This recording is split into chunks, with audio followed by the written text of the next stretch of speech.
A reading from the Gospel of John. Early on Sunday morning, while it was still dark, Mary Magdalene went to the tomb. She saw that the large stone was removed from the entrance. So she ran to Simon Peter and the other follower, the one that Jesus loved very much. She said, "They have taken the Lord out of the tomb, and we don't know where they put him." So Peter and the other follower started going to the tomb. They were both running, but the other follower ran faster than Peter and reached the tomb first. He bent down and looked in. He saw the pieces of linen cloth lying there, but he didn't go in. Then Simon Peter finally reached the tomb and went in. He saw the pieces of linen lying there. He also saw the cloth that had been around Jesus' head. It was folded up and laid in a different place from the pieces of linen. Then the other followers went in. The one who had reached the tomb first, he saw what had happened and believed. These followers did not yet understand from the scriptures that Jesus must rise from death. Then the followers went back home, but Mary stood outside the tomb crying. While she was crying, she bent down and she looked inside the tomb. She saw two angels dressed in white sitting where Jesus' body had been. One was sitting where the head had been, the other was sitting where the feet had been. The angels asked Mary, "Woman, why are you crying?" Mary answered, "They took away the body of my Lord, and I don't know where they put him." When Mary said this, she turned around and she saw Jesus standing there, but she did not know that it was Jesus. He asked her, "Woman, why are you crying? Who are you looking for?" She thought he was the man in charge of the garden, so she said to him, "Did you take him away, sir? Tell me, where have you put him? I will go and get him." Jesus said to her, "Mary." She turned towards him and said in Aramaic, "Rabboni," which means teacher. Jesus said to her, "You don't need to hold on to me. I have not yet gone back up to the Father, but go to my followers and tell them this: I'm going back to my Father and your Father. I'm going back to my God and your God."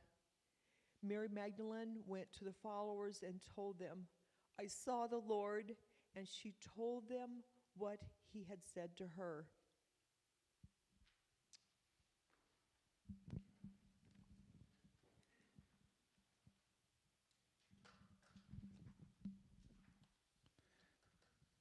No matter how many times you read that, it's still impactful if you think about what it's all about. I want to share a short message for you today, but if you know me today, I have to start by sharing a joke, so here we go.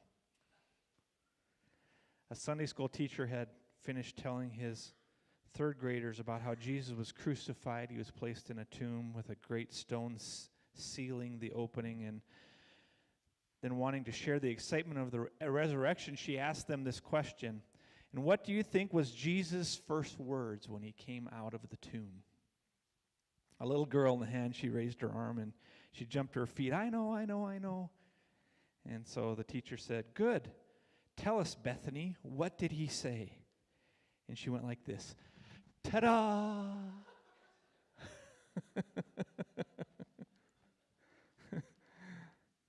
You know, you think about that, Easter is a story and a message of hope. Something happened that day over 2,000 years ago that was not expected. So, even though a man was wrongly arrested, tortured, sentenced to death, crucified, and buried in a tomb, something miraculous took place. He rose from the dead. So, ta-da is very appropriate. As we celebrate that, I want us to celebrate what that message represents in a short message. I want to talk about not only the resurrection of a body, but the resurrection of hope and what that meant. Let me paint a picture for you this morning of what the people in the Easter story might have felt when it comes to the topic of hope. I think some of us might be able to identify with them. The first is the hopeless, those with no hope. The world system of Jesus' time was led by the Romans. The philosophy was things like this: eat, drink, and be merry, for tomorrow we die. What we see and experience and feel right now is all that there is. Might as well indulge myself. Today we say things like this: if it feels good, do it. As long as it doesn't hurt anyone, it's okay. We play the game, we play the system. It's a dog-eat-dog world. Get what you can, step on whoever you need to get where you're going. Fame, power, money, status, influence, comfort, peace. But one of the things that we're missing in this world when we live like that is hope. Ephesians 2:12 describes this feeling. Remember that at that time you were separate from Christ. You were without hope and without God in this world. And then there's those that have false hope. Some have no hope, some have false hope. In their time, they believed the Messiah was there for political victory, for a person to take away the problems, free from pain, and give them national glory and military victory. Sounds a lot like what people want today, isn't it? A leader to take them places, to make things the way they want and fulfill their greatest aspirations. The disciples had false hope initially. Listen to this conversation Jesus had with his disciple Peter. This is found in Matthew chapter 16. From that time on, Jesus began to explain to his disciples that he must go to Jerusalem and suffer many things at the hands of the elders, chief priests, and teachers of the law, and that he must be killed and on the third day be raised to life. And here's Peter's response to that. Peter took him aside and began to rebuke him. Can you imagine rebuking Jesus? Never, Lord, he said, this shall never happen to you. And Jesus turned and said to Peter, get behind me, Satan. You are a stumbling block to me. You do not have in mind the things of God, but the things of man. See, he had a false hope. Jesus was basically saying their hope was in something else, not in God's divine plan for him. We live in a world where there's lots of false hope. Religious leaders, political leaders, military leaders, athletes, people in entertainment industry.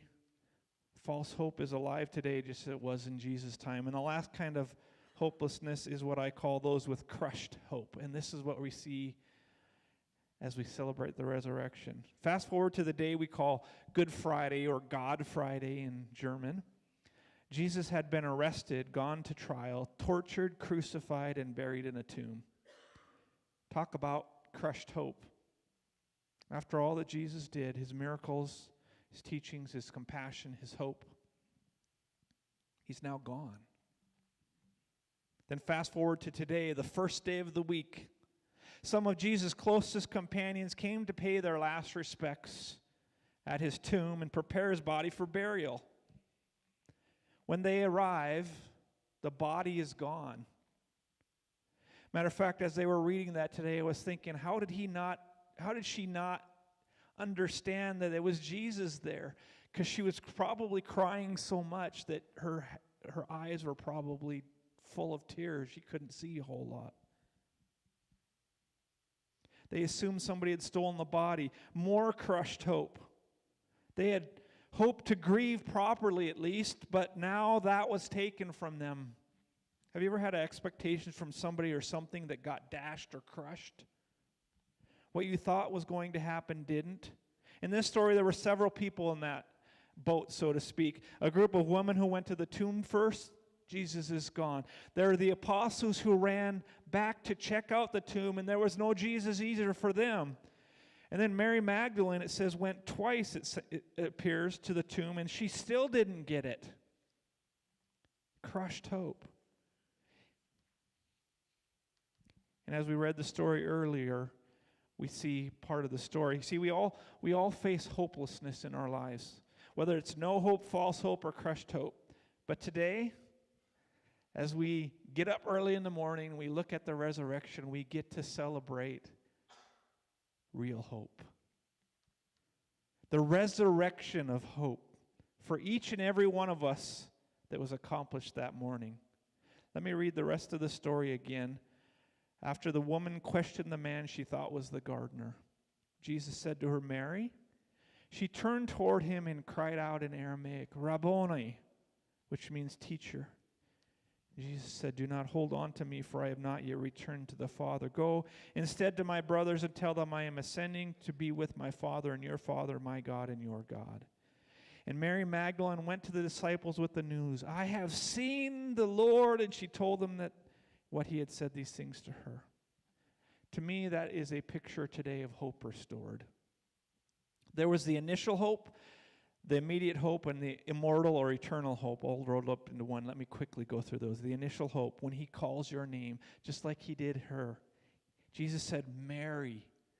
And something clicked in her brain. You know, if we all listen, Jesus is calling our names. 2 Peter 3:9 tells us Jesus is not wanting anyone to perish, that all would come to repentance. When Jesus calls your name and my name, it gives us hope. It is the initial hope we all need. And then what happened after that was what I would call the immediate hope. The immediate hope comes after the initial calling to you. It's when it hits you. In this case, Mary said, "Oh, Rabboni." I can imagine what went through her head. Jesus? He's alive? What in the world? How can this be? What a moment when hope is resurrected inside of us. And then there's the immortal or the eternal hope. Hope that lasts beyond the moment and into eternity. That's immortal. The hope that Jesus represents by raising from the dead wasn't just for the people of Jesus' time. It wasn't just for a moment. It was for the people of all time and for eternity. For all mankind. A hope that changes our lives and changes our destiny. Jesus even alluded to that as he said, "I am ascending to be with my Father and your Father, to my God and your God." He's preparing a place in heaven for all of us. There is hope over death, the grave, and for eternity. All because of what we celebrate today, the resurrection of Jesus. It's a resurrection of hope. So let me conclude very quickly. As you celebrate this holiday, this Easter holiday with friends and family, or maybe by yourself even, would you thank Jesus for the resurrection of hope, the hope that he gives you? And will you share that hope with others? And if you don't know the hope personally because you have not put your faith in him, or you know somebody who hasn't, I invite you, first of all, to make the personal decision today for yourself, and then invite somebody else into that as well. Just as on that sunrise morning years ago, you can experience the same hope, just like Mary did at the tomb. An initial hope that when he calls your name, an immediate hope when you recognize and respond to it, and finally an eternal or an immortal hope for your heavenly home. Let me close with one final verse. 1 Corinthians 15, verses 54 and 55. Two final verses, I guess. Death has been swallowed up in victory. Where, O death, is your victory? Where, O death, is your sting? So here's your response time real quickly. If you agree with this resurrection of hope and that we have death, nothing to fear in death, would you do something for me? And I don't care what any of these things. I'm going to give you some examples. Stomp your feet, say amen, clap your hands, whistle or something. Would you do that this morning? Say, yes, I agree with that. Come on, just do something. It's a resurrection of hope. All right.